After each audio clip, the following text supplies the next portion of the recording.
So then, we are back with more understandings from the time of the Second Tabernacle services, where we find in the Aramaic English translation of the word.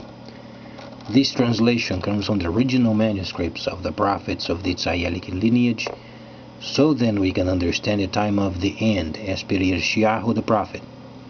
We find layers of understanding of the spring feast, and also a layer of the autumn feast, and then also the returning of the cities of the Messiah laid waste for many centuries, respectively speaking of MatitiYahu the 61st chapter, and then MatitiYahu chapter 1:8.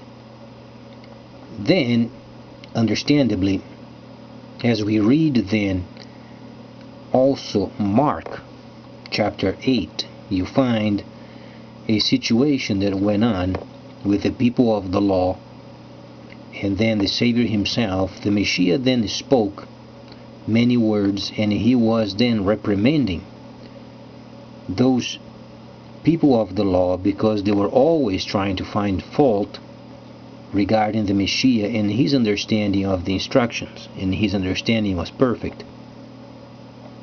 We find then the Messiah is speaking also with Shimon, known as Peter. Peter obviously is his nickname regarding then rock from the Greco translation. And then the Messiah then speaks, and he obviously is very upset with Shimon because the Messiah told him then the future awaiting him, and then what Shimon did understand was then that the Messiah was going then to reign truly. And then Shimon, as he was then explaining his desire for more of the Messiah regarding then his time in the earth, he was then so taken by strength, and he decided to go against the Messiah, and then the Messiah obviously had to reprimand Shimon until he came to his senses. But then there is a section of it, and then the Messiah himself, after the incident with Shimon, had the people gathered along with his disciples and say, "He who desires then to come after the Messiah, after me," he said, "should deny himself, take up his stake, and then come after him." What he was trying to understand at this point is where people were at as far as the understanding going after him versus riches.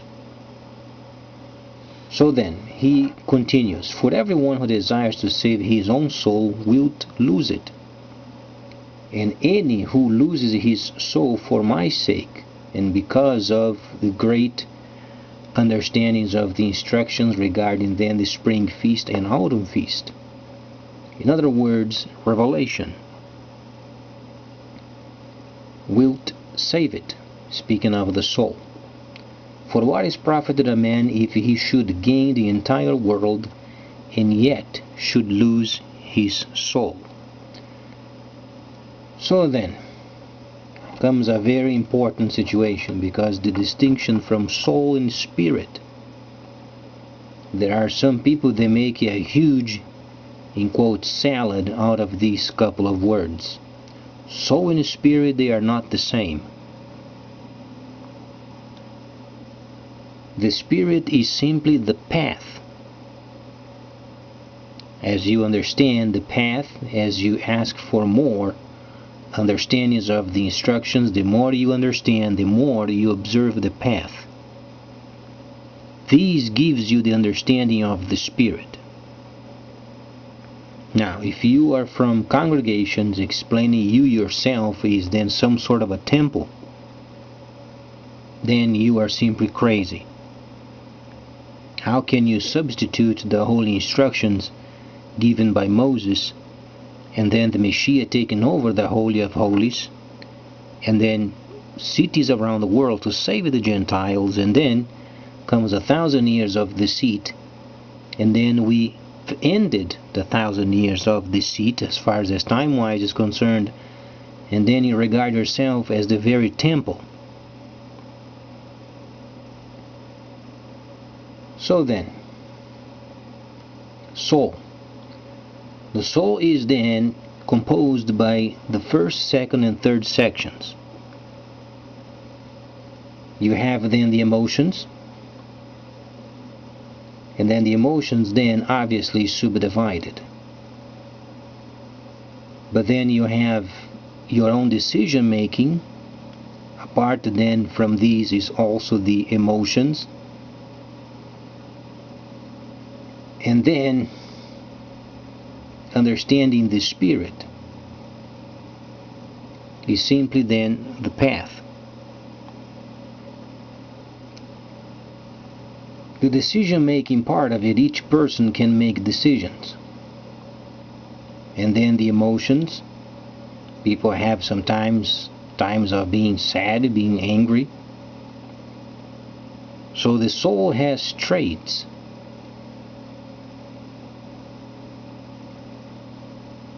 However, when you find the path, you have then to combat against sometimes your own soul, because it is contaminated by the world's system.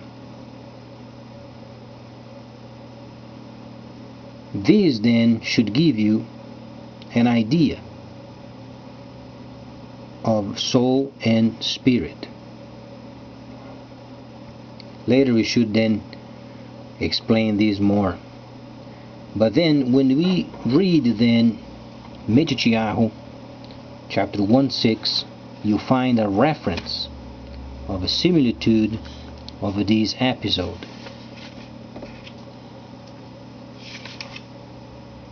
Verse 26, for what does it profit a man if he gains the whole world and loses his soul? Profit, he's speaking of money. People at the time were always involved in deceiving the people or twisting the instructions for some sort of a gain.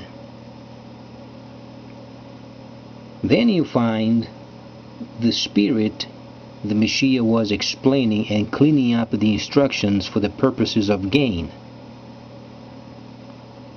These means he was then showing the truth, so then those people who are sucking the people dry of their money would then realize in themselves they were lost. So then, when you find yourself understanding the instructions as far as tabernacling, the first situation is then the path. The second situation is revelation. First you discover the path, and then you are revealed.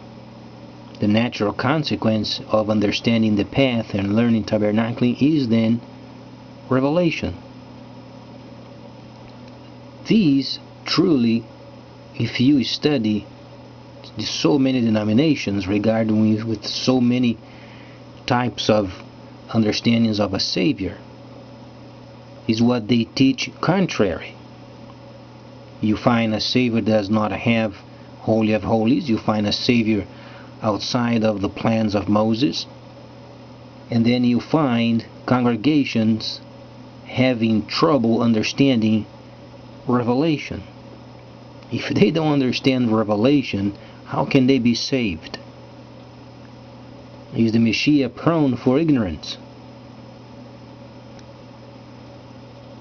Or the people that try to hide themselves because they are ignorant of revelation, and yet they have some sort of forward motion with the Messiah because they don't know it.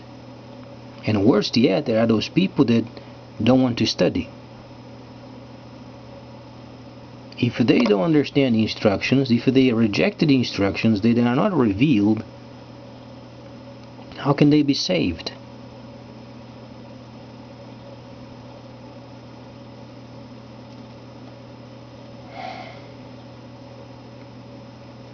So then, what do we understand of the Spirit? as we then do what MatitiYahu, known as the Apostle Paul, but Paul means tiny in a Greco language, is simply a mocking word. MatitiYahu was explaining then Romans chapter 8 and sections of Romans must renew the mind with instructions. The soul is always having conflict with the path. There is not a spirit in you. What you are trying then understand is the path. As you understand a path, when you understand the past, the instructions, those were recorded many centuries ago, then you understand the path. In order for you to stay on a path, then you have to fight with yourself. But it's not a spirit that's taking you by the hand. It's you yourself fighting against your own self, trying to stay away from the path. So then, the situation then regarding the Savior, it's not regarding a spirit where you yourself identifies with the Spirit and then you are in line with the Spirit. The Messiah is not in line with anybody. He is in line with a path.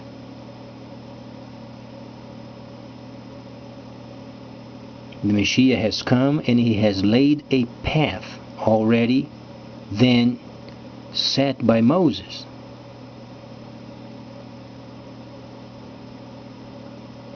So he shows you the path. Each person must decide either walking in it or not.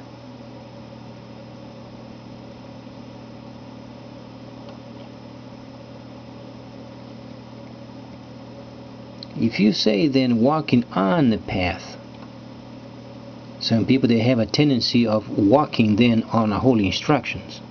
Some people have destructive minds.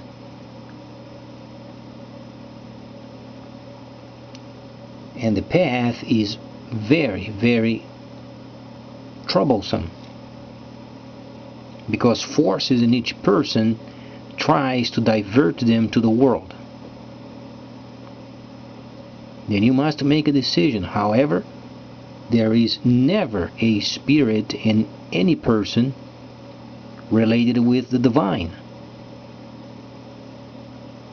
The Messiah himself said, we are scoundrels by nature.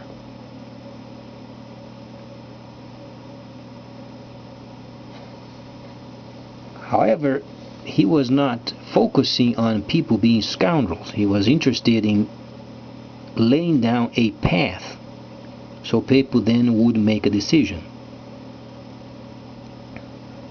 That's why he said then, what is then the objective of earning the entire world and then losing his own soul?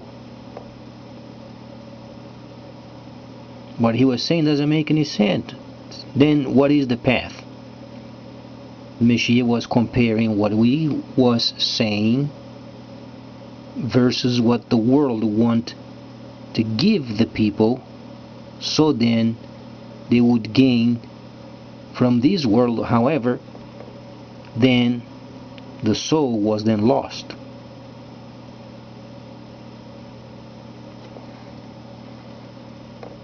So then, understandably, there are congregations around the world explaining and having studies and so on and so forth, always pointing to some sort of a spirit, some sort of a guiding presence in temples of... It's crazy.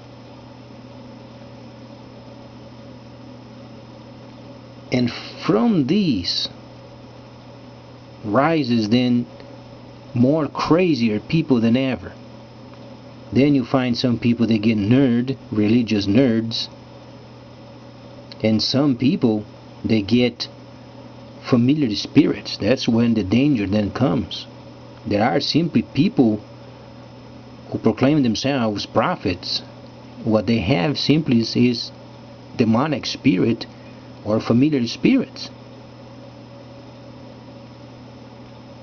They don't teach tabernacling, they don't understand the instructions, they don't understand then the shadow prophetic events of the instructions, but they claim themselves of having some sort of a spirit directing them. Yes, it is a spirit, but it's not holy.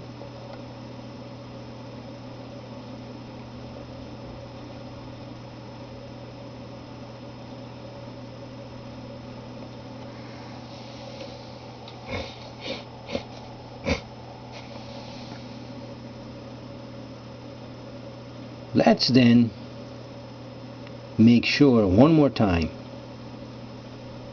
there is not a spirit inhabiting people.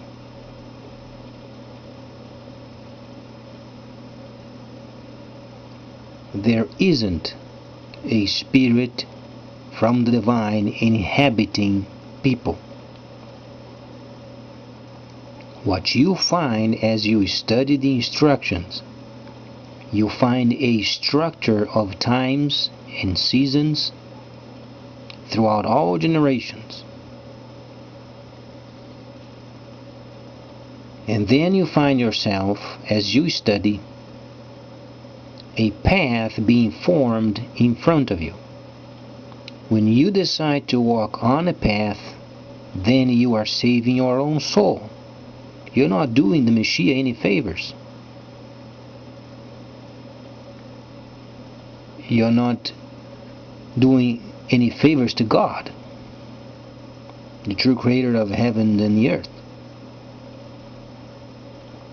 Some people, they think they are, being some sort of a help to the creator when he does not have to have any help. We have to help ourselves.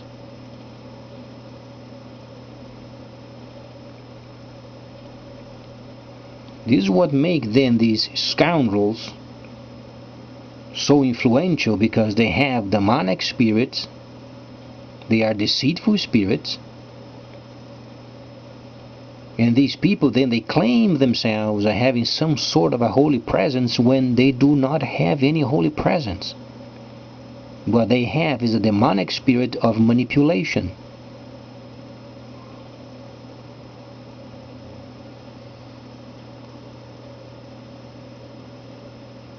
And some people say, what would become of the church then? Let it go bankrupt.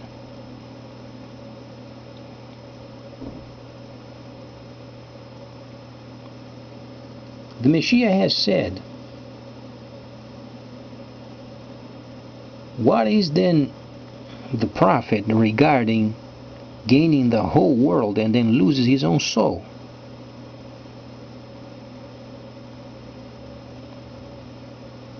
The best is for every church in the world, as far as their system is concerned, go bankrupt.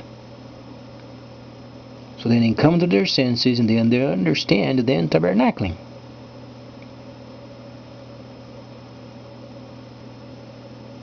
Or charge them taxes.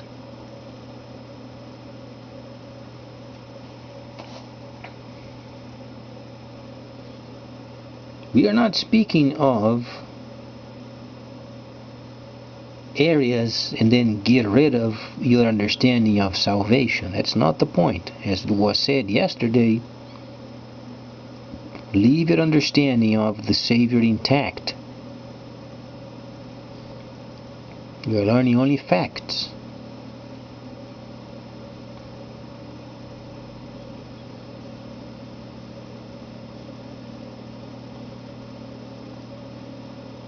Then the Messiah has said, he who desires then to save his life wilt lose it.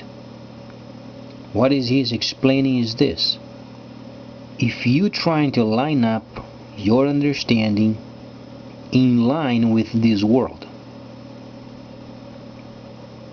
in other words, this system without tabernacling, then your soul is lost. But because of tabernacling, if you make a decision otherwise, than what the Messiah has stated regarding then this world, and you understand tabernacling, and you have a desire for learning. Now, this desire of learning the holy instructions, first tabernacle service, second tabernacle services, and revelation,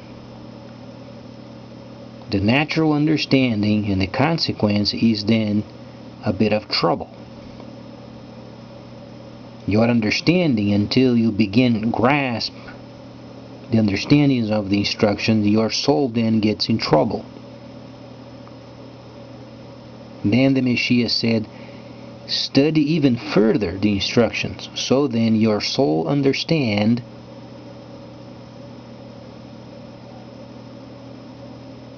and then you have rest in your soul.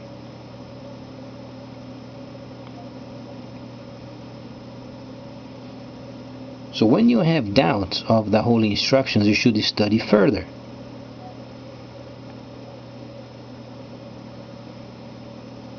Would be similar as if you would take a walk at the forest and you have a path over there, a trail, and then at some point if you deviate from the trail, boy, the forest gets very thick. And that person gets in trouble because lost the path. So it's similar with the holy instructions. When the Messiah was speaking of rest, he's not talking regarding a person who works the entire day and then wants to have a great night of rest. He was explaining the instructions.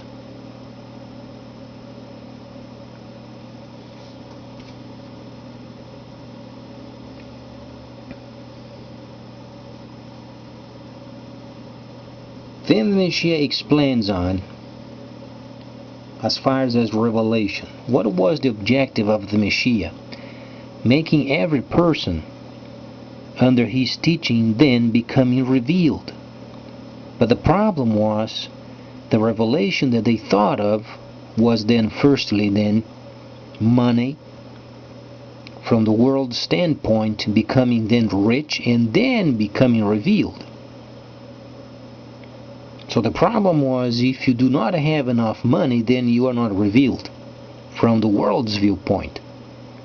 And the Messiah said, you can earn the entire world, and then at the end of it, without tabernacling, your soul is lost.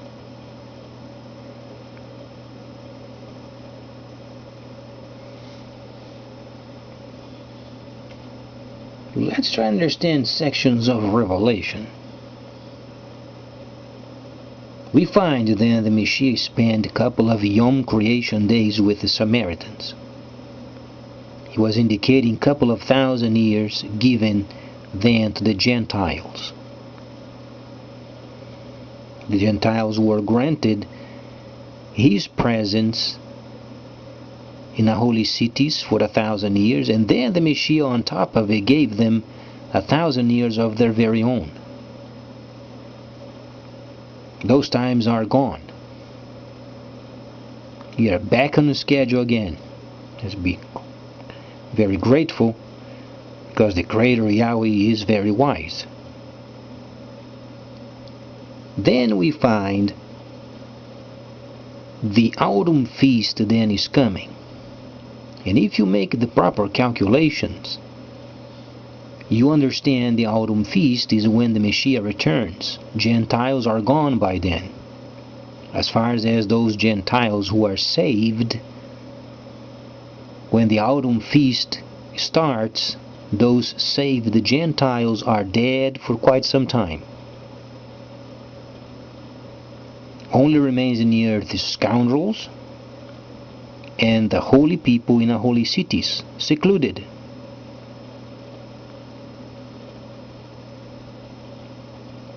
And then if you make the proper calculations, when then the autumn feast starts,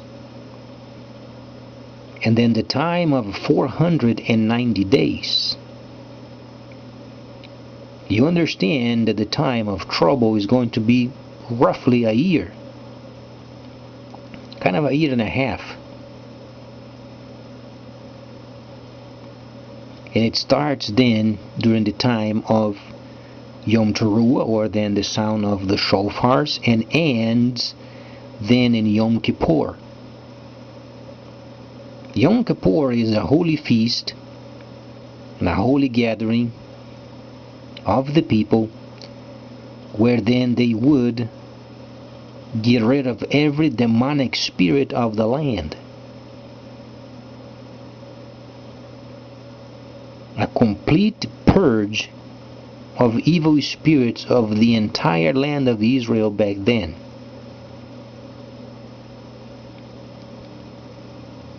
So the time of the end, when the shout of sulfur comes, you can be sure of it's going to be in Yom Kippur.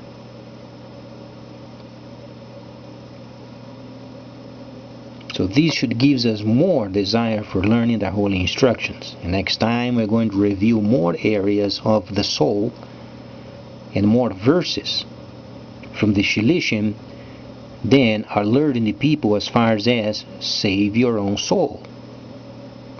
So please stay tuned, much more coming up.